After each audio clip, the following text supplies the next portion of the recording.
նույնիսկ որ Մինսկի խումբը ճշգրիտ Մինսկի վարակային եթե լուծված է, ասել չէ որ Արցախի խնդիրը կամ Արցախահայության խնդիրը, որ բազմազան է, որ կնշենք այսօր ընդհանրապես հարցազրույցին ընթացքին, ընդհանրապես այս հարցերը, որ ունենք, ասել չէ որ համաշխարհային համաշխարհային ուշադրութենե դուրս պետք է մնա, համաշխարհային օրագարկե դուրս պետք է մնա։ Ընդհակառակը այսօր հավանաբար շատ ավելի կարևոր է, քան երբևէ, որ ունենանք համաշխարհային կազմակերպություններ եւ յարգիվես կազմակերպություններ իրենց աչքերը բահեն Արցախի խնդրին վրա, Արցախահայության վրա, բռնի դեղահանված ավելի քան 120,000 քաղաքացիների վրա, քանի որ ուրիշ ձևով կարելի չէ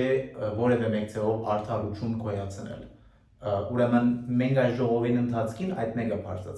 բարձրացանեցինք ասելով, թե Արցախահայության նյութը պետք է որ մնա նախ օրագարկի վրա եւ պետք է յարգիվես խումբը ունենա, ասենք, մեխանիզմներ, գործելավոճեր, գործընթացներ, որ կարենա գործի թնել եւ ադոնցմով արդյունք տալ իշահ արդարության եւ մարդկային իրավունքներով։